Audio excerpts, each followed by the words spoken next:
Gracious Father, we declare that you are good this morning, Báwo ló lọ kéde pé ẹ dára sí that you Ọlọ́run? are merciful, Pé ẹ jẹ́ aláàánú, you are powerful, ẹ jẹ́ alágbára, you are wonderful, you are faithful, ẹ jẹ́ olódodo, you are reliable, you are trustworthy, for there is no one like unto kò sẹ́ni tó dàbí you. ẹbí rẹ̀. We acknowledge you this A morning. yàn inú ọ̀rọ̀ We yìí, praise your holy a yàn name. sọ inú yín, We adore you. a júbà yín, Bless your be your holy name. a sọ inú yín. Thank you for all the accounts thus far this month. Ẹ ṣe gbàdúrà gbàdúrà nínú Thank orí you yìí. for Ẹ mercies. ṣe wà nínú yín. Thank you for goodness. Ẹ ṣe fún ìrìn gbogbo. Thank you for grace. Ẹ ṣe fún ìrìn yín. Thank you for righteousness. Ẹ ṣe òdodo yín. Thank you for this season of lifting higher, Ẹ ṣe sáà ìgbésókè ìjà even yìí. unto the next level. Adé bí ìgbà tó lọ. Blessed be your holy Àwọn name. ọmọ yín. Again today we come to worship you. Lẹ́ẹ̀kan sí àwọn aláàtúwájú We sí come to yín. receive of you. Àwọn aláàtúwájú gbà látọ̀dọ̀ yín. Choose to speak unto us. Ẹ yàn láti bá a sọ̀rọ̀ yín. Your word says Ọ̀rọ̀ yín sọ wípé that your word is full of grace and truth. Ọlọ́run kó bórí ọ̀fẹ́ tó ń sọ. That's exactly what we are yearning for this morning. Èyí ni ohun tá à ń tó ń pẹ́ fún lóòrọ̀ The yìí. grace of your word minister to us. Orí ọ̀fẹ́ ọ̀rọ̀ yẹn ṣiṣẹ́ rẹ̀ ṣe sí The wa. truth of your word minister to us. Òtítọ́ ọ̀rọ̀ yẹn ṣiṣẹ́ rẹ̀ ṣe The sí wa. salvation of your word minister to Ìgbàlà us. ọ̀rọ̀ yẹn ṣiṣẹ́ rẹ̀ ṣe sí wa. The righteousness of your word minister to Ìṣòro ọ̀rọ̀ us. yẹn ṣiṣẹ́ rẹ̀ ṣe fún wa. The lifting power of your word minister to Agbára us. ìgbésókè agbára yín ẹ̀ ṣiṣẹ́ rẹ̀ ṣe sí wa. Help us to be the doer of what you are going to speak to us Ẹnu today. aláìgbé ìṣòro tẹ́ bá a sọ ní Let the ìlú. name of Jesus Christ be Kí ó kọ́ glorified. sí ìjà ìlókun. In Jesus' mighty name we are praying. Lágbàdúrà. In Jesus' precious name we are praying. Ọkọ̀ sí ṣe ibi lágbàdúrà. Glory be to God in highest. Ògo sí Ọlọ́run lórí ọ̀run. Turn your Bible with me this morning. Ẹ ṣe ìwé inú ọ̀rọ̀ yìí. So, Psalm number 34, verse 5. Ìwé ní Dáfídì orí kẹrìnlélọ́gbọ̀n ẹsẹ̀ karùn-ún. Psalm number 34, verse 5. Ìwé ní Dáfídì orí kẹrìnlélọ́gbọ̀n ẹsẹ̀ karùn-ún. I read. They looked unto him and were lightened, and their faces were not ashamed. Wọ́n wò ó, ìmọ́lẹ̀ sì mú wọn, ojú kò sì tì wọ́n. Last week, the Lord reconnected us with the ladder of lifting. Lọ́sẹ̀ tó kọjá, ní Olúwa sọ ọkùnrin àkàsọ̀ ìgbésókè. The message God is sending to us today is actually for lifting high. Àkóràn ilé tó rán sí wa ní ìlú nìyí ni gbígbó sókè fún ìgbéga ńlá. Lifting up for looking up for lifting higher. Gbígbójú sókè láti máa wo ìgbéga ńlá. The one lifting us, the ladder of lifting is up there. Lẹ́yìn tó ń gbé a sókè pẹ̀lú àkàsọ̀ ìgbésókè, ó ń bẹ́ẹ̀ bẹ́ẹ̀. For us to achieve the best of the lifting, we must look up unto him. Fún wa láti jẹ àǹfààní tó ń tèrè tó dára jùlọ nípasẹ̀ ìgbésókè, a ní láti gbójú sókè sí i. Our height in life is determined by our focus. Ìpele tá a bá dé nínú ayé yóò dá lórí àfojúsùn abáni. In other words, the direction of our focus, among other things, determine our height. Tó túmọ̀ sí pé àfojúsùn wa nínú gbogbo táwọn bá dà ó dá lórí bá a bá ṣe ga tó. Whatsoever thing distracting us away from Almighty God, Ohunkóhun tó lè máa ṣì wá lọ́nà kúrò nípa ọ̀nà Ọlọ́run ọ̀gá ògo. it is subdued this morning in Jesus' name. Àmín àtẹ̀lé ìbá lóòrọ̀ lórúkọ Jésù. Anyone yearning for the testimony of lifting higher, Ẹnikẹ́ni yòó tó lè máa pòǹgbẹ fún ẹ̀rí ìgbésókè ńlá. among other things, must look up unto the lifter up of head. Láàrin ọ̀pọ̀lọpọ̀ ohun gbogbo ló ní láti máa gbé sókè sí olùgbórí ẹ̀dá sókè. If you are climbing up there, Bí a bá ń gòkè lọ, your focus must be towards the top. àfojúsùn wa ni pé kí a dé òkè rẹ̀. The moment you are climbing up, Ní kété tá a bá ti mẹ́sẹ̀ lókè and kíkùn. by reason of error or anything, you begin to look down, the person is coming down. Ṣòwò tó a sì ń gbàsà ṣiṣẹ́ tàbí ìlànà ìdàrúdà kọ̀ọ̀kan, ẹ̀dá bẹ̀rẹ̀ sí bojú wọlẹ̀, ó ń tọ̀ ń padà bọ̀ wálẹ̀ ní. In the book of Matthew, Nínú rẹ̀ Matthew chapter 14, Mátíù orí kẹrìnlá, Matthew chapter 14, èrè Mátíù orí kẹrìnlá, from verse 25 to 33. láti ẹsẹ̀ karùnlélọ́gbọ̀n dé ìkẹtàléníọgbọ̀n. Here, after Jesus Christ just fed more than 5,000 people, Níbi Kristi ń bọ́ àwọn ẹgbẹ̀rún márùn-ún lé, he asked the disciples to go ahead in the ship. ó rán àwọn ìránṣẹ́ rẹ̀ láti tẹ̀síwájú nínú ọkọ̀ wọn. And he was there in the mountain praying. ìwọ́n ń bẹ lórí òkè tó ń gbàdúrà. After praying, lẹ́yìn àdúrà rẹ̀ nígbà the ship that was carrying the disciples were in the midst of the sea. ọkọ̀ tó ń gbà wọn lẹ́yìn rẹ̀ rìn wọ́n bẹ lágbàmí. So suddenly Jesus Christ started walking on that sea. Lójijì- Meet up with them. lójijì Christmas rìn lórí omi náà láti bá wọn pàdé. About that same time, lábẹ́ àkókò náà tá ń sọ because the Bible says the wind was contrary, the ship started shaking, torí pé about to sink. afẹ́fẹ́ ta sọ pé ń fẹ́ lákòókò náà jẹ́ èyí tó fẹ́ máa ṣòdì tó fẹ́ mú ọkọ̀ náà láti fẹ́ rì And they were afraid. tó kú tẹ̀lú ń bà wọ́n. And to make the situation worse, when they saw Jesus walking on the water, they felt it was a spirit. láti wá mú ipò náà burú jáì jùlọ bí wọ́n ti rí Kristi rìn lórí omi ni wọ́n rò wípé ìwìn ló rìn lórí omi. But Jesus Christ spoke to them that, be of good cheer, it is I, be not afraid. ṣùgbọ́n Kristi gbà wọ́n níyànjú lórí wípé ń kọ́ pé ẹ tójú ká ẹ má ṣe bẹ̀rù. The message again, looking up for lifting higher. ọ̀rọ̀ náà lẹ́ẹ̀kan sí ni gbígbójú sókè fún wíwo ìgbéga ńlá. Our Lord charged all the disciples to be of good courage, because it was never the spirit that was walking on the water. Olúwa rọ àwọn ọmọlẹ́yìn rẹ̀ pé àní kí wọ́n kí ó tújú ká torí ṣe pé ń kọ́ pé èmi rẹ̀ kọ́ ló ń lórí omi. But here was Peter yearning for an experience of lifting. ṣùgbọ́n níyìn ni Pétérù ń gbòǹgbẹ fún ìrírí ìgbésókè níní. Peter said, Pétérù wípé Lord, if it is you, Olúwa tí bá ṣe wọ́n bá ní make me to come down and walk on water. mú èmi náà jáde wá láti rìn lórí omi. Jesus Christ said, come. Kristi wípé wá. As Peter started walking on the water, bí Pétérù ti bẹ̀rẹ̀ rẹ̀ nínú lórí omi. the Bible says the wind became so violent, Bíbélì sọ pé àní afẹ́fẹ́ náà wá dé tí ó lágbára and Peter púpọ̀ was afraid. He began to sink, tó mú tẹ̀lú bẹ̀rẹ̀ sí bá Pétérù tó sì mú láti bẹ̀rẹ̀ sí rí and he cried unto God again, tó mú láti ké sọ́nà lẹ́nìkan sí Master, save me.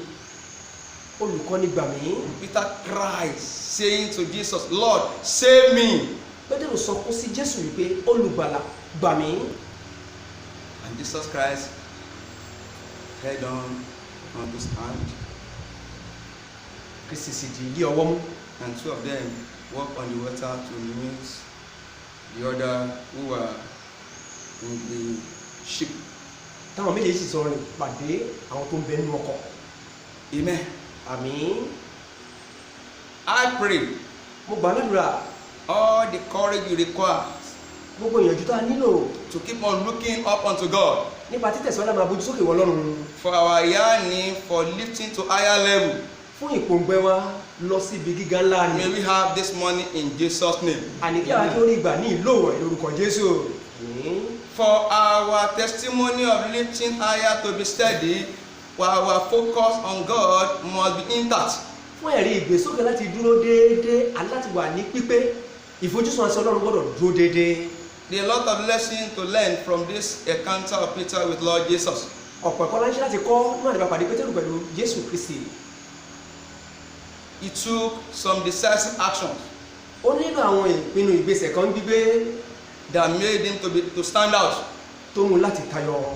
Only him was lifted òun nìkan la gbé sókè to have that experience of walking on the water. láti ní ìrírí rírìn lórí omi. All others were there, láwọn tó kún bẹ́ẹ̀ but only him demanded for it. sọ Pétérù nìkan ló béèrè fún un. I pray mo gbà ládùúrà the grace we require olùwẹ̀fẹ́ tá a nílò to look up unto God, láti máa bó sókè wọ Ọlọ́run to connect the impossible. May we receive this money in Jesus' name. láti ní Amen. ìsopọ̀ mú kò ṣeé ṣe kí á rí ìgbàdùn rẹ̀ lórúkọ Jésù. We are going to be learning some things this morning, a kọ́ ẹ̀kọ́ lórí àwọn nǹkan lóhùn yìí. some decisive action that Peter took ìgbésẹ̀ ìpinnu kan léyìn tí Pétérù gbé that earned him that testimony. tó mú láti ní ẹ̀rí yìí. Anyone who is looking up for God, unto God, lẹ́nikẹ́ni tó bá ń gbé sókè wọ Ọlọ́run for testimony of lifting higher. fún ẹ̀rí ìgbésókè ńlá. Number 1, lohun àkọ́kọ́. he must be thirsty and hunger for higher knowledge. ó gbọ́dọ̀ máa pòǹgbẹ kí ebi àní ìmọ̀ gíga kí ó sì máa gbẹ. He must be thirsty and hunger for higher knowledge. ó ní ṣe láti máa pòǹgbẹ àní kí àní èyí ni. None of the disciples had ever walked on water before. kò sí ọ̀kọ́kọ́ lára ọmọ lẹ́yìn tó ti fàkókò rìn And their journey with Lord Jesus, they have never seen him walking on water. lórí ìrìnàjò onílé papọ̀ pẹ̀lú Jésù Kristi wọn sì rí kórè lórí omi rí. They saw him for the first time walking on water, wọ́n rí fún ìgbà àkọ́kọ́ tó rìn lórí omi. and they wanted to. Only Peter tó ṣe pé Pétérù nìkan was thirsty, ló ń pòǹgbẹ hunger for this knowledge. àní tébi ìmọ̀ yìí ń gbẹ pa á. Knowledge in education is highly wonderful. ìmọ̀ ní ìlànà ẹ̀kọ́ ó jẹ́ ètò ga jùlọ. Knowledge you gain from your career is valuable. ìmọ̀ tá a bá ní nípasẹ̀ ètò iṣẹ́ tá a bá ń ṣe ó ṣe iyebíye. Professional knowledge are honorable, ìlànà ẹ̀kọ́ tá a bá ń dáwọ́lé ó jẹ́ ètò ńlánú. but none is as powerful. ṣùgbọ́n kò sí ọ̀kan tó jẹ́ None is as wonderful. kò sí ọ̀kan tó jẹ́ àrà ìyanu. None is as glorious. kò sí ọ̀kan nínú wọn tó ní ògo They nínú. are the knowledge that personally you gain from Almighty God. bí ìmọ̀ tàbí ju ìmọ̀ tí a bá rí gbà lọ́wọ́ Ọlọ́run ọ̀gá ògo lọ. David, I perceive, understood it very, very well. Dáfídì mo ní ìmọ̀ràn rẹ̀ pé ó yẹ iye dáradára. David was talking in Psalm 139, verse 5 to 6. Dáfídì sọ lórí ìwé Dáfídì orí kọkàndínní ogójì ẹsẹ̀ kẹfà. Psalm 139, verse 5 to 6. ìwé Dáfídì orí kọkàndínní ogójì ẹsẹ̀ karùn-ún sí ìfẹ́. Thou hast beset me behind and before, and laid the hand upon me. Such knowledge is too wonderful for me. It is I cannot attain unto it. Psalm 139, verse 5 to 6. Thou hast beset me behind and before, and laid the hand upon me. Such knowledge is too wonderful for me. It is I cannot attain to it. ìwọ ṣe bí mọ́ lẹ́yìn àti níwájú ìwọ sì fi ọwọ́ rẹ lé mi irú ọmọ ìṣe ohun ìyanu fún mi ju ó ga èmi kò lè kọ́. It is wonderful to be thirsty and hunger for knowledge. ohun ìyanu ní í ṣe láti máa pòǹgbẹ àti kébi ìmọ̀ sì máa pani. While I was doing my master's degree in the University of Ibadan, wọ́n nígbà táwọn ṣe sáàbálà ìkẹ́kọ̀ọ́ bóyá ohun kejì ní ìlú Ìbàdàn. I was thirsty. I was hunger for knowledge. wọ́n ní wọ́n ń pòǹgbẹ bẹ́ẹ̀ ni ebi ìmọ̀ sì. And I sought for knowledge. wọ́n sì béèrè fún ìmọ̀. I was well known in the serial section of the library, wọ́n mọ̀ wọ́n kódà wọ́n mọ̀ ní pàtàkì lọ ní àyíká ibi tí à ń tòwé jọ sí. and it paid off.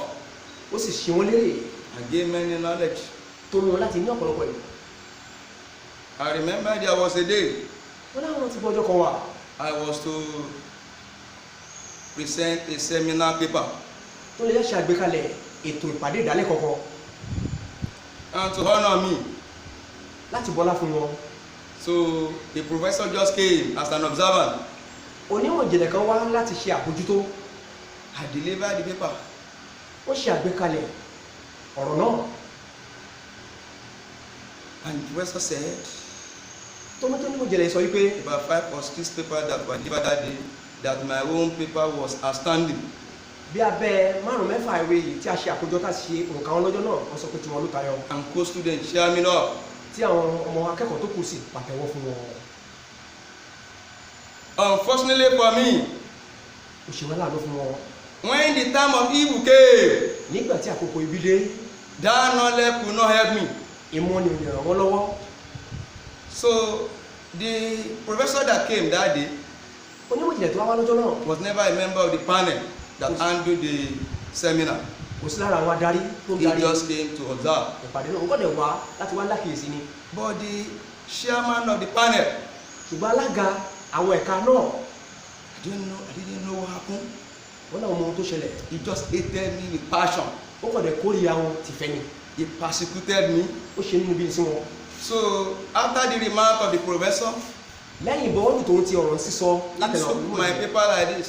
ó mú àkọsílẹ̀ wọn báyìí. This is an empty paper. pé níwèé tó bẹ̀rẹ̀ ìwé òfìfo ni.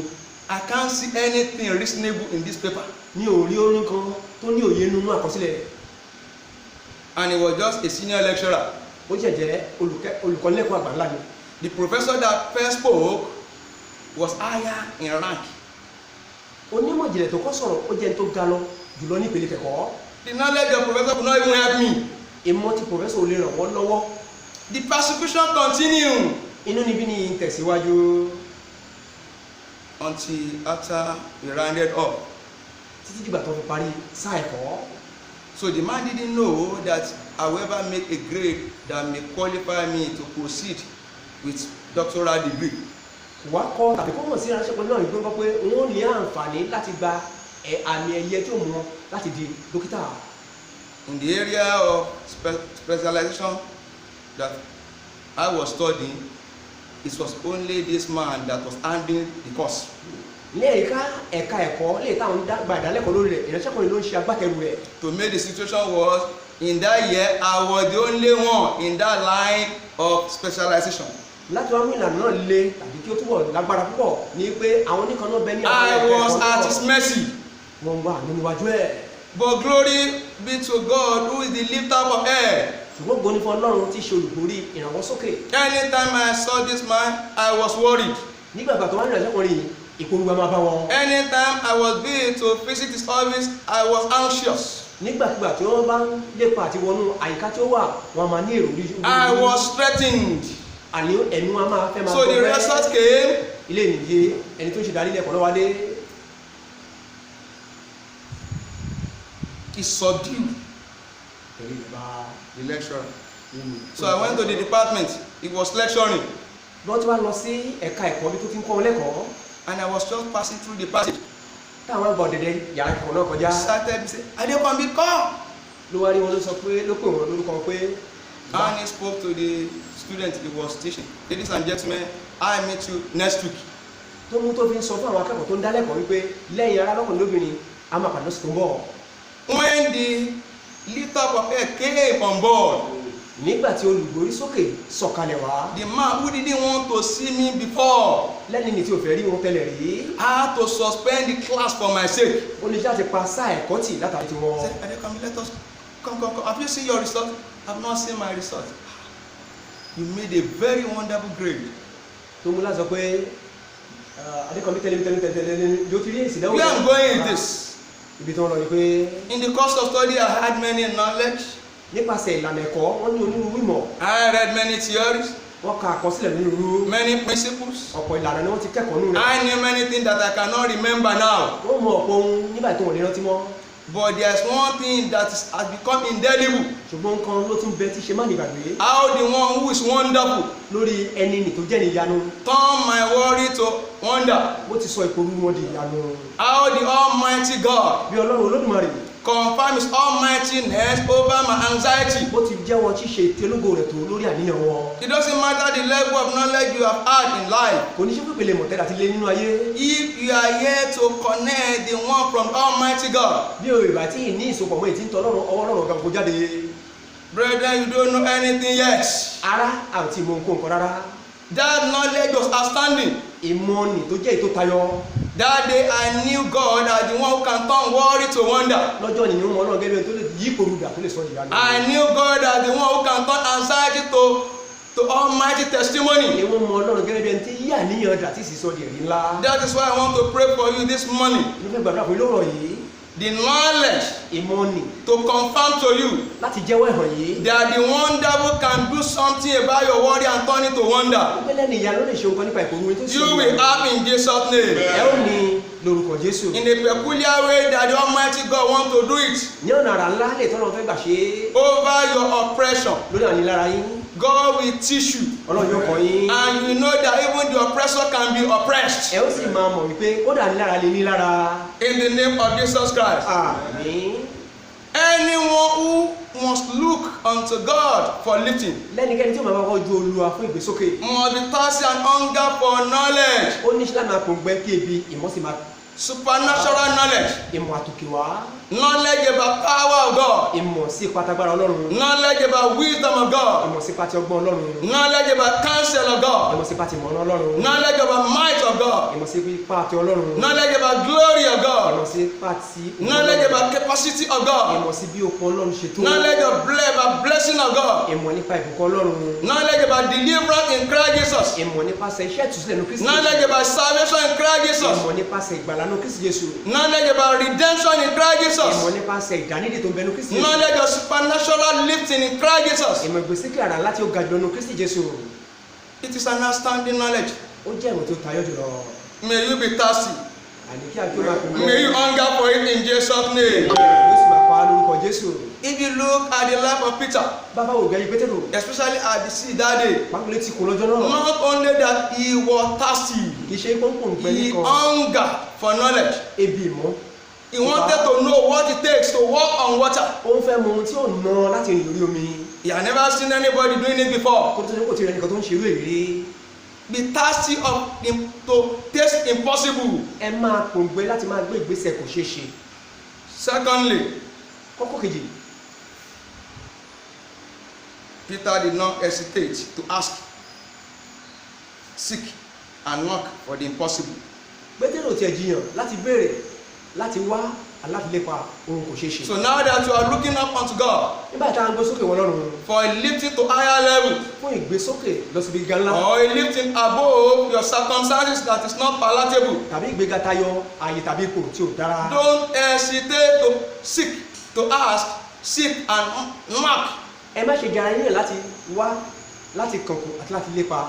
Don't hesitate to ask, seek, and knock for the impossible. Ẹ má ṣe jara yín rẹ̀ láti wá, àní láti lépa àti láti kànkùn fún. In Matthew 7:7, Matthew 7:7, Inú ìwé Mátíù orí keje ẹsẹ̀ keje, our Lord himself says, Olúwa ti kára ẹ̀ sọ wípé ask, béèrè, and it shall be given to you. a ó sì fi fún ọ, Seek, wá, you shall find. ìwọ yóò rí, Knock, kànkùn, it shall be opened a ó sì ṣí unto you. sí ọ. God allow your limitations. Ọlọ́run fàyè gba ìgbénikúrú ẹni, God allow your crisis. Ọlọ́run fàyè gba wàhálà tá ńlá, God allow your difficulty Ọlọ́run fàyè gba ìṣòro tá à ń dojúkọ. so that you can speak out. Kábà lè fọhùn jáde, And as you speak out, bá a ti máa fọhùn jáde, He will come on board yóò sọ̀kalẹ̀ wá. and turn all that unpleasant situation to testimony. Láti sọ gbogbo tí ó rẹwà tí ó yẹjú ni yóò sọ di ẹ̀rí. Peter asked for it, Pétérù béèrè fún un, and behold, he got it. kíyèsí orí gbà. As asked Bá a ti ń béèrè for testimony of lifting higher, fún ẹ̀rí ìgbésókè gíga ńlá, as you ask for higher thing and greater thing, bá a ti ń béèrè fún ohun gíga àtòun tó tóbi, you will have in Jesus' name. a ó rí gbà lórúkọ Jésù. When you are asking God, Nígbà tá a bá ń béèrè lọ́wọ́ Ọlọ́run, remember, ẹ jẹ́ ká máa rántí, it's higher than the highest. òun lẹ tó ga jẹ́ tó ga lọ. Therefore, you must ask for something that's higher Lórí èyí kọ́ adíṣà béèrè fún ohun tí ó ga than your present experience. ju ìdí tá à ń ní lọ́wọ́lọ́wọ́ lọ. When you are asking of God Nígbà tá a bá ń béèrè lọ́wọ́ Ọlọ́run, as a way of looking up unto Him gẹ́gẹ́ bí ọ̀nà ìgbésókè wò for a little to higher level, fún gbéniga lọ sí ìpele gíga. remember, Ẹ máa rántí, He is the richer than the richest. òun ni ọlọ́rọ̀ tó kọjá ọlọ́rọ̀ táyé. So feel free to ask Him richer things. Ẹ jẹ́ kí àyè kó wà fún yín láti béèrè ohun tó lọ́rọ̀ nù. He is bigger than the biggest. Òun lẹni tó tóbi jà tó tóbi lọ. When you are asking God, Nígbà tá a ń béèrè lọ́wọ́ Ọlọ́run, be bold, ẹ jẹ́ kí àyà be kó kó. courageous enough to ask for bigger things. Ẹ jẹ́ kí ìyànjú kó máa bẹ́ nílẹ̀ fún láti béèrè fún ohun tó tóbi. What Peter was asking for was very high, Lóhun tí Pétérù ń béèrè fún jẹ́ nǹkan tó ga púpọ̀. very outstanding, Ó jẹ́ ohun tó tayọ. very bigger, Ó jẹ́ ohun tó tóbi. very Ó glorious. jẹ́ ohun tó lé ògo. He asked for it, he got it. Ó béèrè fún orí gbà. All others were there watching Peter. Láwọn tó kù ń bẹ tó ń wo Pétérù. Only Peter said, Pétérù nìkan ló wí pé if truly you are the one walking on water, pé bí bá ṣe pé lóòótọ́ ni ìwọlé tó rìn lórí omi. I too want to be lifted to that level. Èmi pàfẹ́ dẹni ìgbéga nínú àyè bẹ́ẹ̀. Just make me to walk on water. Kàn sáà mú mi rìn lórí omi. And all that Jesus Christ said, come, Lóòótọ́ kí sì fún un pé máa bọ̀ wá. come. Wá. He asked and authority followed. Ó béèrè àṣẹ sì tẹ̀lé. The moment he asked Ní kété bó ti béèrè, and Jesus Christ said, come. tí kí sì wí pé wá. Remember, Jesus Christ is the eternal rock of ages. Ẹ̀rọ pé Kristi ni àpáta ayérayé.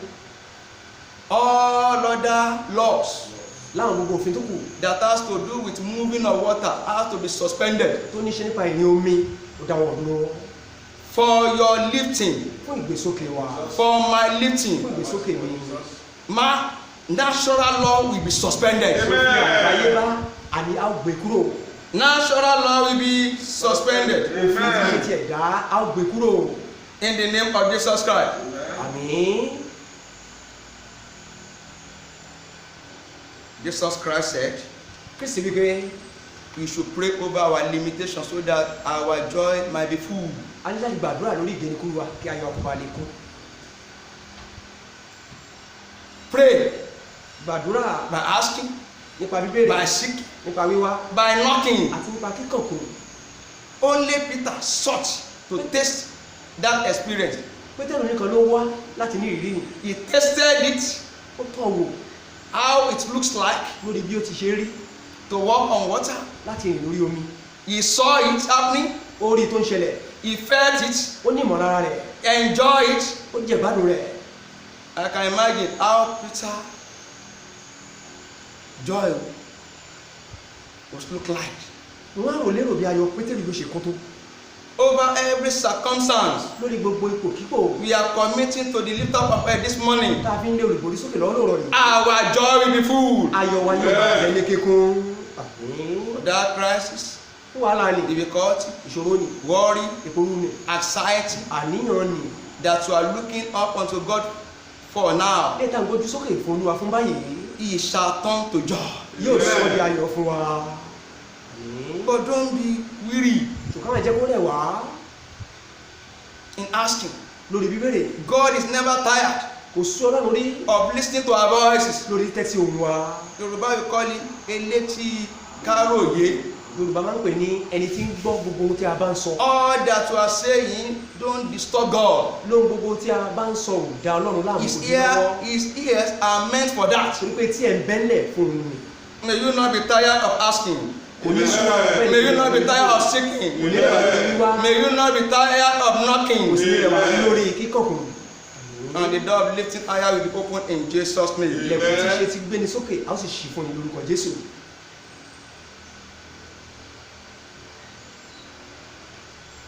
Number 3, kókó kẹta the third thing to learn from this brother, lóhun kẹta tá a lè kọ́ ara rẹ̀ ṣẹ́kùnrin yìí the apostle Peter. àpọ̀sílẹ̀ Pétérù Not only that he asked for it, ìdíkó béèrè fún nìkan he was bold to dare great pursuit by faith. kódà ya kó láti lépa ìgbàgbọ́ tó ní. He was courageous. ó ní ìyànjú ọkàn. He was bold. àyà kó He took a bold step of faith. ó gbé ìgbésẹ̀ akọni ti gbàgbọ́. He asked that he wanted to walk on the sea. tó mú láti béèrè pé òun náà fẹ́ rìn lórí omi. And the Lord said, come. tí ohun tó lúwa sọ pé máa bọ̀ wá. It takes courage. ó ní ṣe ìyànjú ní níní. Because many things could have been crossing his mind. torí pé fún ọ̀pọ̀ ohun ló ti lè máa rìn lókàn àyà rẹ̀. At that moment, even some strange voices may be whispering unto him. nínú àwọn àkókò bẹ́ẹ̀ ẹ̀mí àjèjì kan lè máa wí fún un ní kẹ́lẹ́kẹ́lẹ́. Only God knew the mood of other apostles. Ọlọ́run nìkan ni ó mọ àyè ibi tí ọkàn àwọn àpọ́sítélì tó kù wà. They might have been distracting attention. ó ṣeé ṣe kó ti máa fẹ́ kó ṣìnà nípa èrò wọn. Some may be sharing him up. àwọn kan lè fẹ́ máa mú ìwúrí bá a. Some may be saying things that will distract attention. àwọn kan lè máa sọ nǹkan tí ó fẹ́ ṣì lọ́nà ìrìn àjò tó fẹ́ rìn. But Peter was less concerned. ṣùgbọ́n lẹ́yìn ni ó kò tiẹ̀ kan Pétérù rárá. He was focused. àfojúsùn wà fún un. He was courageous. ó ní ìyànjú. He went for it ó lọ fún un. and he got it. ó sì rí gbà. That's your righteous yearning ìpòrúgbé òdodo yìí ni. for lifting higher to the next level. ó gbé yín ga lọ sí àyè ńlá tó ga jùlọ. As you look up unto God, bá a ti máa gbójú sókè wọ Ọlọ́run. not minding what people are saying, láìwo nípa ohun táwọn ènìyàn bá ń sọ. not minding their nightmare. láìwo nípa àlákàlà. That righteous thing you are yearning for, you are aspiring to have. lóhun dúró ní tá à ń lépa tàbí tá à ń pòǹgbẹ fún láti ní. In the name of Jesus Christ, ní orúkọ láti Jésù Kristi. you will have in Jesus' name. a ó ní lórúkọ Jésù. Àmín. Apostle Paul said, àpọ́sítélì Paul wípé that Philippians chapter 4 verse 13. Philippians 4 verse 13. èyí ní ìwé Fílípì orí kẹrin ẹsẹ̀ kẹta. I can do all things through Christ which strengthens me. mo lè ṣe ohun gbogbo nípa Kristi tó ń ró mi lágbára. I can do all things through Christ which strengthens me. mo lè ṣe ohun gbogbo nípa Kristi lè tó ń ró mi lágbára. As you are looking unto God, bá a ti ń gbójú sókè wọ́n lọ́rùn, don't be afraid. ẹ má jẹ́ kẹ́rù bà yín. The storm may be raging. ìjì ní lè máa múramúramù. The wind may go contrary. afẹ́fẹ́ lè máa ṣòdì. The Bible says, Bíbélì wípé in that occasion wherein Peter was walking on the water, the wind went contrary. láàyè ni ta sọ pé Pétérù ń rìn lórí omi, afẹ́fẹ́ náà ń fẹ́ ṣòdì sí. You are not alone. ó dá wà. The one who can still the storm is with you. lẹ́ni tó lè mú ìjì dákẹ́jẹ́ ń bẹ pẹ̀lú rẹ. That is why I am confident. èyí ni ìgboyà rẹ fi ń bẹ fún mi. As you are being courageous enough bí bá ti ní ìyànjú tó to continue holding on to pillar of faith látẹ̀síwájú máa rọ̀ mọ́ òpó ìgbàlà. and looking unto God for your lifting to higher level. ká sì gbé sódò wọ Ọlọ́run fún mímú wa lọ sí ìpele ńlá wa. Every raging wind gbogbo afẹ́fẹ́ tí ń búramúramù that is contrary against your pursuit, tó lè máa ṣòdì sí ìlépa wa. they shall cease. àyẹ̀wò dẹ́kun. Trouble wind shall cease. afẹ́fẹ́ ìyọnu yóò dẹ́kun. Difficult wind shall cease. afẹ́fẹ́ ìnira yóò dẹ́kun. Wind of hopelessness will cease. afẹ́fẹ́ ìrètí yóò dẹ́kun. Wind of distraction will cease. afẹ́fẹ́ ìrètí yóò dẹ́kun. Wind of temptation will cease. afẹ́fẹ́ ìdánwò yóò dẹ́kun. Wind of frustration will cease. afẹ́fẹ́ ìpínlẹ̀ yóò dẹ́kun. Wind of contention will cease. afẹ́fẹ́ ìrètí yóò dẹ́kun. And you will attain your destiny. a sì dìbò jókòó àyànmọ́. In the name of Jesus Christ. àmín. Peter was signature of all eyes. Pétérù jẹ́ ẹni tí gbogbo ojú ń wò. All eyes were set on him. gbogbo ojú àní la fi ń wò ó. All eyes were set on him. gbogbo ojú là ń tẹ̀ mọ́ lára. Amen. He was courageous. ó ní ìgboyà. He was bold. àyákò. He focused on Jesus, ó tẹjú mọ́ Jésù. the one who asked him to come, lẹ́yìn tó rọ̀ pé kó máa bọ̀. the one who was lifting him above the forces that control the water, lẹ́ni tó ń gbé gátayọ àwọn ipá tó ń darí omi. the creator of water himself, aṣẹ̀dá omi tìkára rẹ̀. the one who said to man lẹ́ni tí ń wí fún ẹ̀dá. in Isaiah chapter 43, ní ìwúlẹ̀ Áísáyà orí kẹtàlélógójì. verse 2, ẹsẹ̀ kejì. that when you pass through the tó rivers, yẹ bá la omi kọjá. I am with you. Èmi When wà- you pass through the water, nígbà tí a bá ń kọjá ní omi. I am with you. èmi ń bẹ pẹ̀lú yín. And when you pass through the rivers, tẹ́ bá ń kọjá ní odò. they shall not overflow you, wọn kì yóò bò yìí mọ́lẹ̀. not minding the raging of the wind. láì wò nípasẹ̀ kòrúurú afẹ́fẹ́. Focus on him. ẹ máa fojú wò ó. Look unto him. ẹ máa gbó sókè wò ó. You will not sink. ẹ ò ní rì. I say you will not sink. mo ní ẹ ò ní rì. àmín. In the name of Jesus Christ. àmín. There are sinking forces around. àwọn ipá tí mo ní rì ń bẹ láyìíká. Who did everything to make sure that Peter sank? tó ń ṣe ogun láti pé Pétérù rì. But because the master was around, ṣùgbọ́n nítorí pé olùkọ́ ní bẹ nítòsí. he was lifted above all of them. agbéga tayọ ju gbogbo wọn lọ.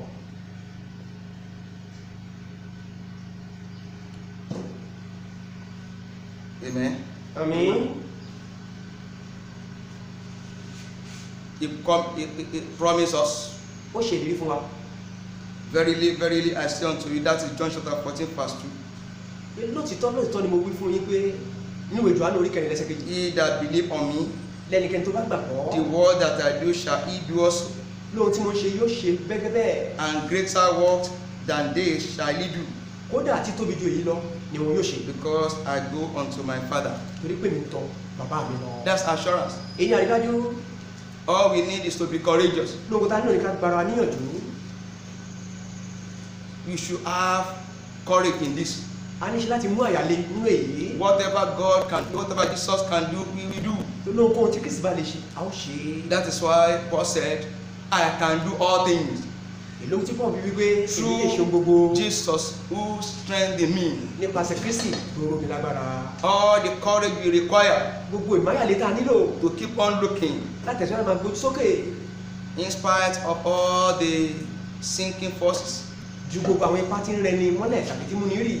distracting winds around. afẹ́fẹ́ tí ń ṣìdí lọ́nà tó ń bẹ láyìíká. Receive in Jesus' name. àgbà lóòrè lórúkọ Jésù. And lastly, lákòótán number 4, ó kẹrin, Another decisive action to learn from Peter. ìgbésẹ̀ ìpinnu ọ̀tún mìíràn ta ni kọ́ra Pétérù. He yielded to the command of Jesus. Ó fara ẹ̀dì sí àṣẹ Kristi. Anyone who will continually look unto God for testimony of lifting higher must yield unto the command of God. Lẹ́nikẹ́ni tí ó máa gbé gbà wójú sókè fún èyí ni ìgbésókè Ọlọ́run láti wá sí ìmúṣẹ gbọ́dọ̀ máa fi gbà àní máa fi ara ìjì sí Ọlọ́run. What lifted Peter above all that day was what God spoke. Lóhun tó gbé Pétérù tayọ àwọn gbogbo ara rẹ̀ tó kù lọ́jọ́ náà ni kò tọ́lọ́run sọ. Anyone who yielded Ẹnikẹ́ni tó bá fara rẹ̀ jì to that command, come, sí àṣẹ nìgbé wá automatically yóò ní í ṣe we taste what Peter tasted. láti tọ́wò Pétérù tó wò. We feel what Peter felt. Yóò ní ìmọ̀lára tí Pétérù ní ìmọ̀lára rẹ̀. We enjoy what Peter enjoyed. Yóò jẹ ìgbádùn Pétérù jẹ ìgbádùn rẹ̀. Yield to his command. Ẹ máa tẹ̀lé àṣẹ rẹ̀. At times his command may be give. Ìgbà mìíràn àṣẹ rẹ̀ lè jẹ́ ẹ fún. At times his command may be go. Ìgbà mìíràn máa wà tí àṣẹ lè máa jẹ́ ẹ lọ. At times his command may be tarry. Ìgbà mìíràn àṣẹ rẹ̀ lè gbé dúró níhìn-ín. At times his command may be patient. Ìgbà mìíràn àṣẹ rẹ̀ lè jẹ́ ẹ mú sùúrù. At times his command may be do this, do that. Ìgbà mìíràn àṣẹ rẹ̀ jẹ́ ṣé tì í ṣe tọ̀hún. If you yield, Bí ẹ bá farajìn, you have a testimony of looking up unto him. ẹ ó ní ẹ̀rí gbogbo sókè. And the testimony will be that you will be lifted above things that you are afraid of. Ẹ̀rí ni yóò máa jẹ́ a ó gbéniga tayọ ohun tá à ń páyà rẹ̀. All the disciples were afraid. Láwọn ọmọlẹ́yìn gbogbo ni wọ́n bẹ̀rù. No one dared to ask for it. Kò sẹ́nìkan tó fẹ́ láti béèrè fún un. Peter asked. Pétérù béèrè. The Lord said, come. Olúwa wí fún pé He yielded to that command. ó fi ara jì sí àṣẹ He náà. was still standing there. Ó dàbó ti ṣe nínú bẹ́ẹ̀. Contrary to what the Lord has commanded. Kò sí àṣẹ tí Kristi ti pa. Today we will not be reading what we are reading about Peter. Lónìí àbá máa láǹfààní máa ka ohun tá à ń kà nípa Pétérù We yìí. will not be saying what we are saying about Peter. A lè má láǹfààní sọ ohun tá à ń sọ nípa Pétérù yìí. At times the situation may be so bad Ìgbà máa wà tí àyè ta wà lè burú. and God will be asking you to take a step Tọ́lá láti máa rọrùn ká gbé ìgbésẹ̀ that will be very difficult. lè tó lè nira.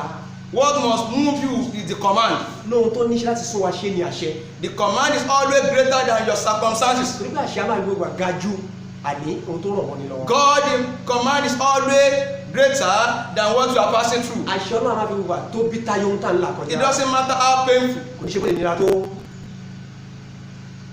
So as we are rounding up, our time is fast spent. Bá a ti mú un kó lọ sópin yìí. This morning, Lóòrọ̀ yìí, one thing you will learn from experience of Peter at the sea, ohun kan táwọn oníṣẹ́ láti ní ìrírí tàbí ẹ̀kọ́ rẹ̀ lórí Pétérù létí kùnú. as he took that bold step of faith, Ó ní pé bó ti gbé ìgbésẹ̀ akọni ti gbàgbọ́ yìí. he had no alternative. Kò ní ọ̀nà mìíràn kò ní mìíràn láti ṣe. Only God can rescue him. Ọlọ́run nìkan ló lè kó yọ. What he was yearning for, Lóòótọ́ kò fẹ́ fún to walk on water as Jesus Christ was walking on water, láti ìlórí omi bí títí ń lórí bí Jésù to fi be lifted in knowledge about his contemporaries, láti dẹ tá a fi ní ìmọ̀ tayọ àwọn ará rẹ̀ tó kú gbogbo. no alternative. Ó sí ọ̀nà mìíràn. Only the one who commanded him can do it. Lẹ́ni ni tó ń pa á láṣẹ. Anyone who is looking unto God for a testimony of lifting higher, Lẹ́nikẹ́ni tó bá wojú Olúwa fún ẹ̀rí ìgbéni sókè. for your testimony to be certain, Fún ẹ̀rí náà láti dájú. you must not have plan B. O gbọ́dọ̀ ní èrò mìíràn. At the sea, there was no plan B for Peter. Lókun Pétérù ò ní èrò mìíràn. You see that he focused on God Ìbáṣepọ̀ kó pọn ojú Olúwa. and do the impossible, Kí ó ṣe ohun kò ṣeé ṣe. or look elsewhere Tàbí kó bójú wo mìíràn. and get sunk in the sea. Kí ó sì rí sínú He held on unto the master. Gbóhùn bójú wojú Olúwa. He got the testimony. Ó rí ẹ̀rí nígbà. So this morning, Lọ́rọ̀ yìí, you are going to say to God, a máa wí fún Ọlọ́run. I have no other God N ò ní Ọlọ́run mìíràn but you. bí kò ṣe ẹni. And he will prove to you Yóò jẹ́wọ́ ẹ̀hàn yìí that he can do wípé òun lè ṣe what no man can do. lóhun tí ẹ̀dá ò lè ṣe. That is to learn from Peter. Ìṣesí tá a lè kẹ́kọ̀ọ́ ẹ̀ lára Pétérù lè. He was saying to him, Ó wí fún un pé I want to do what you are doing mo fẹ́ ṣe ohun tẹ́ ń ṣe. because I don't have any other God. Torí pé mo ò lọ́rọ̀ mìíràn. And your word says, Ọ̀rọ̀ yẹn sọ pé whatever you do, I can do. lóhunkóhun tí n bá lè ṣe ẹ̀yin pa lè ṣe. And Jesus proved to him, Kristi fi hàn ọ́ I will do pé èmi ò ṣe what no man lóhun can do. tẹ́ẹ̀dá kan ò lè ṣe. This is my righteousness. èyí ni iṣẹ́ òdodo mi. This is my testimony. èyí ni ẹ̀rí mi. Over the worry you have brought before the Lord today. lórí ìgbòho ta lè mú aṣọ Over the anxiety, lórí àníyàn gbogbo. difficulty, ìṣòro. challenges, ìpèníjà. threats. ìdúkokò. Forget about your plan B. ẹ gbàgbé nípasẹ̀ èrò mìíràn tẹ́ tún ní. Look unto him, ẹgbẹ́ sókè máa wò the ó. Almighty One, ọlọ́run olódùmarè. who is too faithful to ẹ fail. tó jẹ́ olóòjù láti kùnà. He will never take you to the midst of the river and abandon you. yóò mú ní dágbà mi tán láti He said, when you walk, when you pass through the water, onígbà tẹ́ bá ń la omi kọjá. I am with you. èmi bẹ pẹ̀lú yín. When you pass through the rivers, bí ẹ bá ń la odò they kọjá. will never overflow you. wọn kì yóò bò yín mọ́lẹ̀. When you are climbing on the ladder of lifting, nígbà tẹ́ bá ń gun àkàsọ̀ ìgbésókè. there are bound to be challenges. lónìí irúgbìn ìjà níṣẹ́ láti wáyé. There are bound to be anxiety. láníyàn ní láti wà pẹ̀lú ẹni. There are bound to be worry. ìgbóhùn iṣẹ́ láti But yí ni ká. never have alternative. pé má ṣe ní èrò mìíràn. Focus on ẹ him. ṣàṣùjú kẹ máa wò ó. He will do what no man. yóò sì ṣe ohun tí ẹ̀dá ò lè ṣe. So take this song with me ẹ jẹ́ ká kọrin yìí lóòrọ̀ yìí. as we are going to pray this. màá ti lọ gbàdúrà lóòrọ̀ yìí. Jesus, I have no other God but you. Oh, I have no other God but you. Say to him, sing the song to him. kọrin yìí sí i. Jesus, I have no other God but you. I have no other God but you. You will do what no man can do. That is my belief, Lord. èyí ni ìwọ́n mi lọ. You will do what no man can do. Sing the song one more time. Jesus, I have no other God but you. I have no other God but you. Yes, you will do. You will do what no man can do. You will do what no man can do. So in your moments of worry, anxiety, challenge, difficulty this morning, ní àkókò gbòòrò. you are going to make that your prayer. ẹ ó gba àdúrà yìí. Look unto him. ó tún sókè wò ó. I have no other God beside you, Lord. torí tẹ́mi ò ní ọlọ́run lẹ́yìn rẹ̀ You are my only Lord. ẹ̀yin olúwa kan tí mo ní. I'm yearning for lifting ó mọ̀ fẹ́ fún ìgbésókè. above all this predicament. ọjà mi ò ṣe fún The worry is too much for me. òun náà ga jù mí lọ. The anxiety is too much. àníyàn láti ga púpọ̀ The jù. difficulty is too much, Lord. ìṣòro ìnira púpọ̀. Oh, my Savior. olùgbàlà mi. Oh, my Deliverer. olùsílẹ̀ mi. Oh, Redeemer of my life. olùdáde ayé mi. I crown to you. mo kíkọ̀ wá. I have no alternative. o ní ọ̀nà àbáyọ mi. You are only my focus. ẹ̀yin kan ní àfojúsùn. You are the only hope I have ẹ̀yin kan sórí ìrètí tí mo over ní. my life.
in the shoulder, in my marriage, in my career, in my ministry, light in my darkness. The only one who can do what no man can do.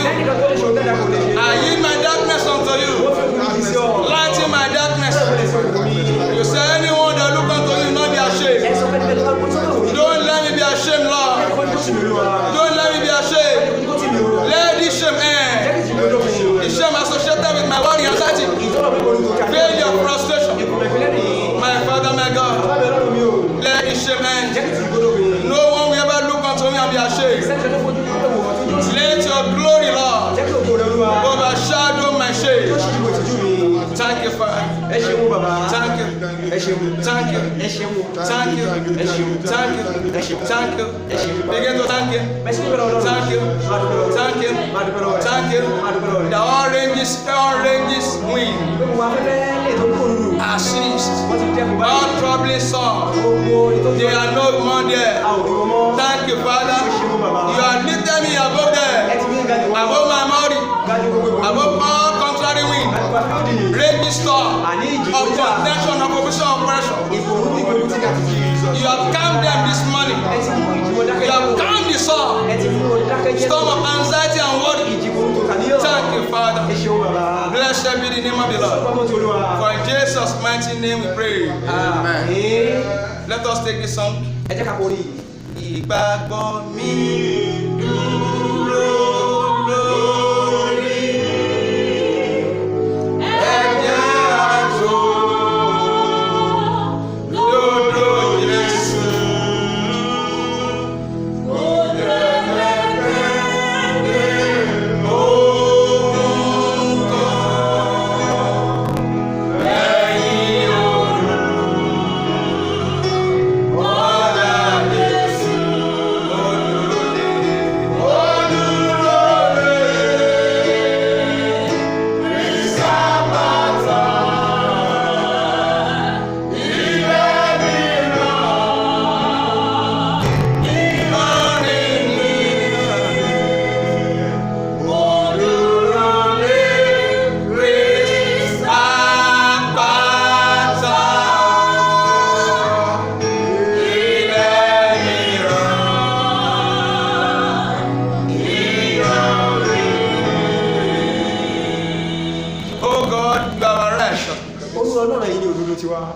The lift up of our head. Thank you for your word this morning. You are charged that for our lifting to be steady. And the testimony thereof to be certain. We must look unto you. Even as we pass through the waters of anxiety and worry. River of distraction and challenges and difficulty. We should remain looking unto you. Righteous Father, we thank you for your word. Accept our thanks in Jesus' name. Amen.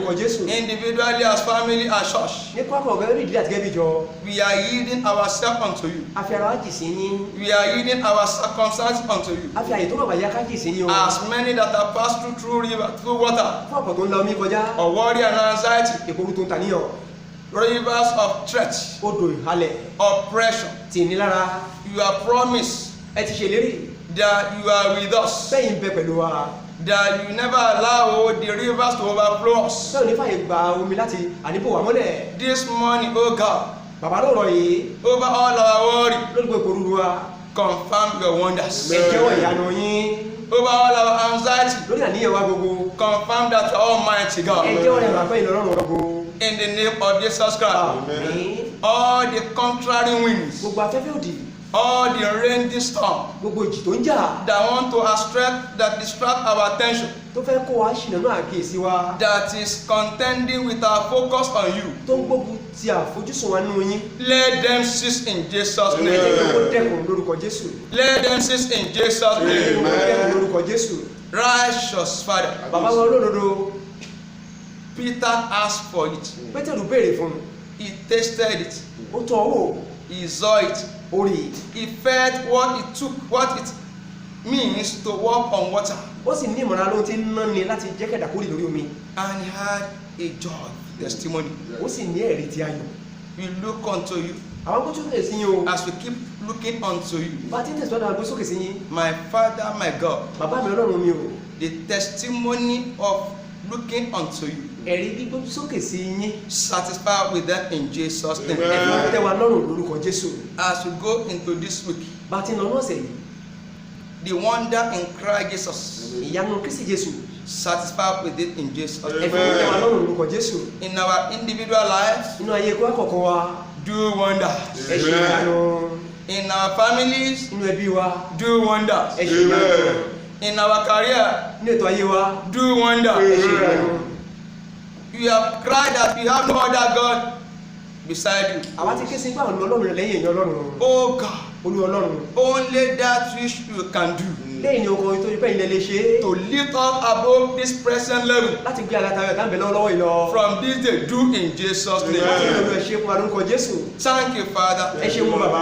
Blessed be the name of the Lord. ìkóso kọ́mú tó wà. For Jesus' mighty name we are praying. àmín. So we are going to be praying over this message tomorrow by special grace of God.